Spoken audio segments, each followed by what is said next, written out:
ঠান্ডা জল শরীরে যে কোনো প্রকার জ্বালা পোড়া বা প্রদাহ দূর করতে সাহায্য করে। ত্বক থাকে শান্ত ও স্বাভাবিক। দিনের শুরুতে হোক বা ব্যস্ত দিনের শেষে ঠান্ডা জলে স্নান শরীরকে ফুরফুরে এবং উজ্জীবিত রাখতে সাহায্য করে। শুনতে অবাক লাগলেও শীতকালে শরীর গরম রাখার জন্য গরম জল থেকে ঠান্ডা জল বেশি কার্যকরী।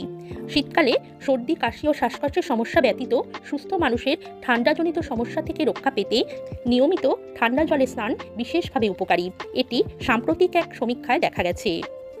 ঠান্ডা জলে স্নান করলে চুলের স্বাভাবিক তৈলাক্ততা বজায় রাখতে সাহায্য করে। এছাড়া মাথায় খুশকির পরিমাণ কমে আসে। ঠান্ডা জলে স্নান করলে মনোযোগ বাড়ে, উদ্বেগ কমে, মানসিক স্বচ্ছতা বৃদ্ধি পায়, একাগ্রতা বৃদ্ধি পায়।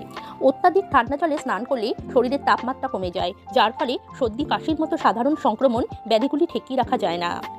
শীতকালে ঠান্ডা জলে স্নান করলে বাতের ব্যথার সমস্যা বেড়ে যায়, পেশি শক্ত হওয়ার সমস্যা দেখা দেয়, যা ব্যথার কারণ হতে পারে। উচ্চ রক্তচাপ রোগীদের ক্ষেত্রে ঠান্ডা জলে স্নান ঝুঁকিপূর্ণ হতে পারে।